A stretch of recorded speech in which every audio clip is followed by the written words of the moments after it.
प्यारे बच्चों, इस YouTube चैनल में आप सबका स्वागत है। आज का हमारा टॉपिक है विज्ञान कार्य पुस्तिका कक्षा 8 अध्याय 9 जंतुओं में जनन। अपने वंश अथवा प्रजाति को बनाए रखने के लिए पादप जंतुओं के लिए जनन आवश्यक है।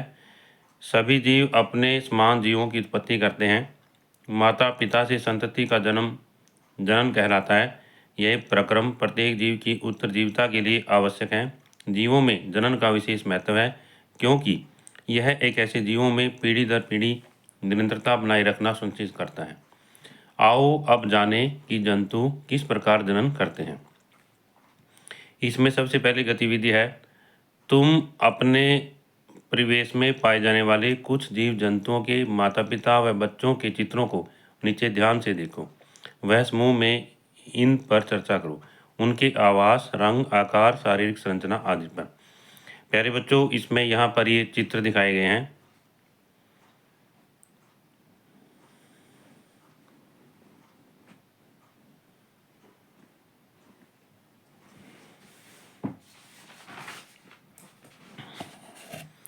ऊपर दिए गए चित्रों को देखकर उनके माता पिता के बारे में बताइए कि वे किन किन गुणों में अपने माता पिता से समानता रखते हैं और किन किन गुणों में असमान, रंग, आकार, शारीरिक संरचना आदि। समूह में चर्चा करो व लिखो। प्यारे बच्चों, इसमें है आँख, नाक, कान, हाथ, पैर, उंगली, रंग आदि। तुमने किसी जंतु से बच्चे का जन्म होते देखा होगा, उनके बारे में बताओ। इसका उत्तर है हाँ, गाय की बच्चे का। आगे है, पौधों की ही तरह जंतुओं में भी जनन की दो विधियां हैं, लैंगिक जनन और अलैंगिक जनन। पौधे एवं जंतुओं में नर व मादा में विभिन्न जनन भाग एवं अंग होते हैं। पौधों की तरह जंतु भी नर एवं मादा युग्मक बनाते हैं, जो संलित होकर युग्मनज बनाते हैं। यह युग्मनज विशेष परिस्थितियों में विकसित होकर एक नया जीव बनाता है। इस प्रकार जनन जिसमें नर तथा मादा युग्मक का संलयन होता है लैंगिक जनन कहलाता है। युग्मक से युग्मनज बनने की प्रक्रिया को अपने शब्दों में उदाहरण द्वारा समझाओ। जब शुक्राणु अंडाणु के संपर्क में आते हैं तो एक शुक्राणु एक अंडाणु के साथ संलयन हो जाता है, इसे निषेचन कहते हैं। इससे युग्मनज बनता है। नर जनन अंग का नामांकित चित्र बनाओ। प्यारे बच्चों, इसमें यह चित्र जो है हमारी पाठ्य पुस्तक के पेज नंबर 67 पर दिया गया है। वहाँ से देख करके आप इस चित्र को बना सकते हैं।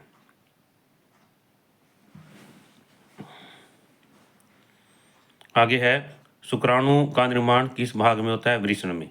मादा जनन अंग के चित्र को नामांकित करो। प्यारे बच्चों, इसमें यहाँ जो ये चित्र दिखाया गया है, इसमें यहाँ अंडवाहिनी है, ये अंडाशय है और ये क्या है? गर्भाशय है। अंडाणु का निर्माण किस भाग में होता है? अंडाशय में। इसका निर्मोचन अंडवाहिनी में होता है। नर जनन अंग, एक जोड़ा वृषण, दो शुक्राणु नलिका तथा एक शिशन होते हैं। वृषण नर युग्मक उत्पन्न करते हैं जिन्हें शुक्राणु कहते हैं। वृषण लाखों शुक्राणु उत्पन्न करते हैं। हर शुक्राणु में कोशिका के सामान्य संघटक पाए जाते हैं। मादा जनन अंग, एक जोड़ी अंडाशय, अंडवाहिनी या डिंबवाहिनी कहते हैं इसको, तथा गर्भाशय होता है। अंडाशय मादा युग्मक उत्पन्न करते हैं जिसे अंडाणु या डिंब कहते हैं। मानव स्त्रियों में प्रति मास दो अंडाशयों में से किसी एक अंडाशय से एक विकसित अंडाणु अथवा डिंब का निर्मोचन अंडवाहिनी में होता है। गर्भाशय वह भाग है जहाँ शिशु का विकास होता है। शुक्राणु की तरह अंडाणु भी एकल कोशिका है।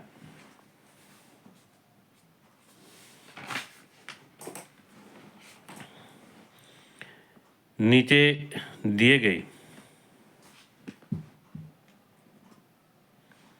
चित्रों को ध्यान से देखो तथा अंडाणु के निषेचन द्वारा युग्मक बनने की क्रिया को अपने शब्दों में लिखो।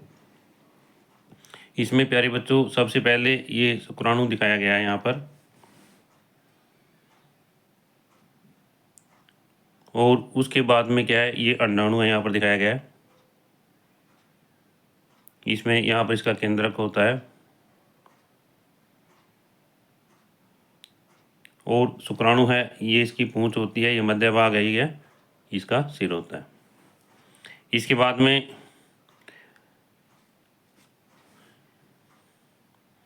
निषेचन जो है दिखाया गया यहाँ पर, ये अंडाणु है और ये शुक्राणु जो है इसके अंदर आने की कोशिश करते हैं। युग्मनज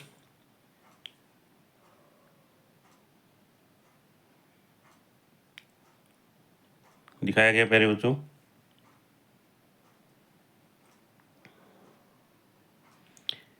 ये संलयन है और यहाँ जो है केंद्र दिखाया गया है।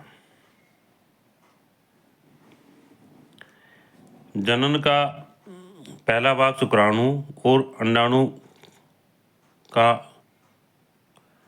जनन का पहला भाग, पहला चरण प्यारे बच्चों, शुक्राणु और अंडाणु का संलयन है। जब शुक्राणु व अंडाणु संपर्क में आते हैं तो उनमें से एक शुक्राणु एक अंडाणु के साथ संलित हो जाता है, इसे निषेचन कहते हैं। इससे युग्मनज बनता है।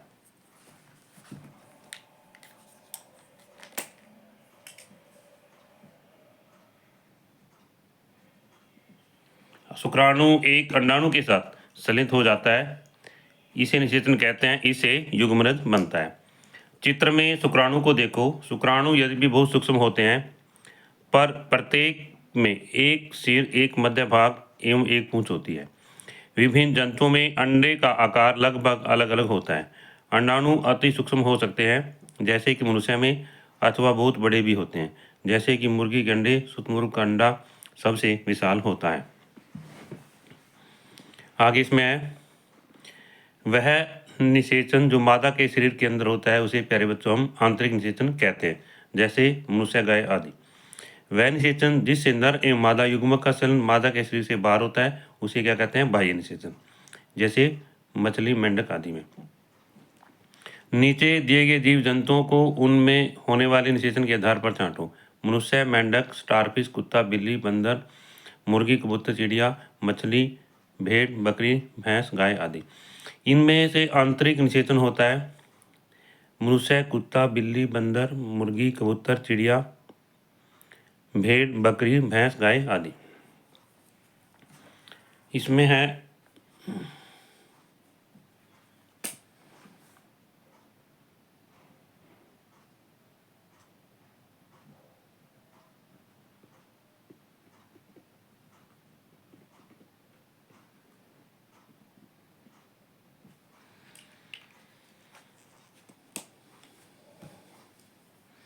बाह्य निषेचन होता है स्टारफिश, मेंढक, मछली आदि। पर्सनली शिशु डॉक्टर द्वारा ताज़ा अंडाणु एवं शुक्राणु एकत्र करके उचित माध्यम में कुछ घंटों के लिए एक स्थान रखते हैं, जिससे आईवीएफ अथवा इनविट्रो निषेचन, शरीर के बाहर कृत्रिम निषेचन हो सके। अगर निषेचन हो जाता है तो युग्मनज को लगभग 1 सप्ताह तक विकसित किया जाता है। इसके पश्चात उसे माता के गर्भाशय में स्थापित किया जाता है। माता के गर्भाशय में पूर्ण विकास होता है तथा शिशु का जन्म सामान्य शिशु की तरह ही होता है। इस तकनीक द्वारा जन्मे शिशु को परखनली शिशु कहते हैं। यह एक मिथ्या नाम है क्योंकि शिशु का विकास परखनली में नहीं होता। मछली और मेंढक एक साथ सैकड़ों अंडे देते हैं, जिससे लाखों शुक्राणु निषेचित होते हैं। सारे अंडों का निषेचन नहीं होता और वह नया जीव नहीं बन पाते। इस वाक्य पर समूह में चर्चा करके लिखो। प्यारे बच्चों, इसमें क्योंकि सभी अंडों से शुक्राणु का मिलन नहीं हो पाता, कुछ अन्य जीवों का द्वारा भोजन भी बन जाते हैं, इसलिए सभी अंडे निषेचित नहीं हो पाते।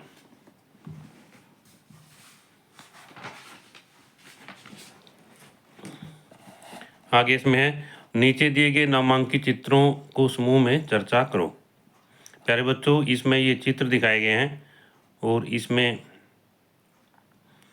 सबसे पहले जैसे यहाँ पर है रोपित भ्रूण है, अंडाशय है, अंडोत्सर्ग युग्मनज है, और इस तरह से आगे ऊपर दिए गए चित्रों का वर्णन अपने शब्दों में कीजिए। निषेचन के बाद युग्मनज बनता है। यह विकसित होकर भ्रूण में परिवर्तित होता है। ये भाग है इसमें। युग्मनज लगातार विभाजित होकर कोशिकाओं के गोले में बदल जाता है। इसके बाद बी में, इसके बाद कोशिका समूहीकृत होकर विभिन्न ऊतकों तथा अंगों में परिवर्तित हो जाती है। इसे भ्रूण कहते हैं। भ्रूण गर्भाशय की दीवार से रोपित होकर विकसित होता रहता है। भ्रूण का गर्भाशय में विकास होता रहता है। इससे में हाथ, पैर, सिर, आँख, नाक, कान आदि विकसित हो जाते हैं। इस अवस्था में शरीर के सभी अंगों में होने लगती है, इसे गर्भ कहते हैं। इस अवस्था में शरीर के सभी अंगों की वृद्धि होने लगती है। प्यारे बच्चों, इसमें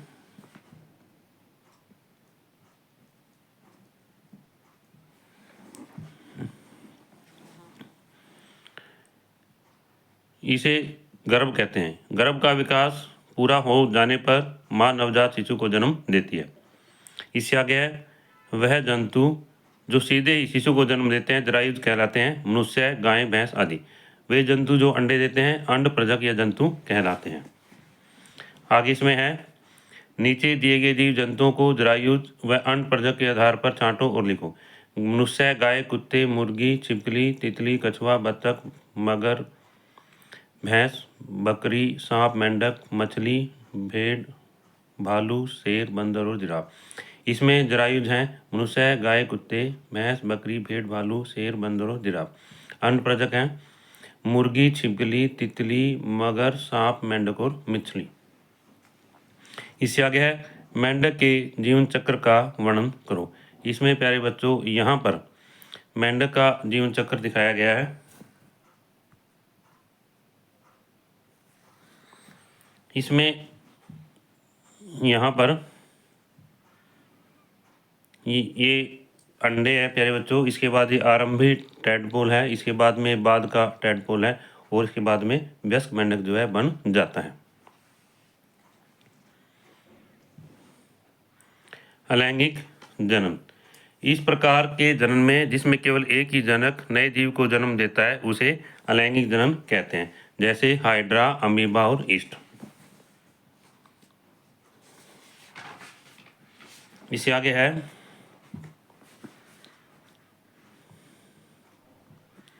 नीचे कुछ जीवों के चित्र दिए गए हैं, उनकी जनन विधि को चित्र बना करके पूरा करो तथा नाम लिखो। इसमें है प्यारे बच्चों यहाँ पर ये अमीबा है। अमीबा द्विखंडन विधि के द्वारा अपनी वृद्धि करता है और इसमें यहाँ पर अमीबा का चित्र जो है दिखाया गया है। प्यारे बच्चों इसमें जो अमीबा है पहले इसका आकार ये होता है, फिर धीरे धीरे इसका जो केंद्रक जो है दो भागों में बढ़ जाता है, बढ़ता हुआ दिखाई दे रहा है यहाँ पर, और यहाँ पर जो है दो भागों में बढ़ जाता है। इस प्रकार अमीबा का विभाजन हो जाता है और दो वयस्क जो है बन जाते हैं। इसके बाद में है प्लाज्मोडियम। प्लाज्मोडियम जो है बहुविभाजन विधि के द्वारा अपनी वंश वृद्धि करता है और इसमें प्यारे बच्चों जैसा कि यहाँ पर दिखाया गया है इस तरह से ही इसका जो है बहुविभाजन होता है और धीरे धीरे ये बड़े हो जाते हैं और इस रूप में आ जाते हैं। इसके बाद में है मुकुलन। मुकुलन हाइड्रा जनन विधि के द्वारा जो है हाइड्रा जनन विधि जो है इसमें मुकुलन के द्वारा होती है और इसमें क्या है जैसे यहाँ पर हमें दिखाया गया है इस तरह से इसका आकार बढ़ता चला जाता है और यहाँ पर ये मुकुलन जो है मुकुल बनता है यहाँ पर और इस तरह से इसका विकास होता जाता है, बाद में इसे अलग हो जाता है और इस रूप में आ जाता है, फिर धीरे धीरे ये वृद्धि करता है और दोबारा फिर इस रूप में आ जाता है। इसके बाद में आगे है प्लेटवर्म जनन विधि। ये इसमें प्यारे बच्चों द्विआधारी विखंडन विधि है और इसमें जैसा कि यहाँ पर इसमें दिखाया गया है फिर धीरे धीरे इसका विकास होता है और इस रूप में आ जाता है, फिर बाद में जो है ये दो भागों में बंट जाता है। प्यारे बच्चों यदि यह वीडियो आपको अच्छी लगे तो आप इस वीडियो को लाइक ज़रूर करना और जो बच्चे इस चैनल पर नए हैं वो इस चैनल को सब्सक्राइब ज़रूर करना ताकि विज्ञान व मैथ की वीडियो आपको मिलती रहे।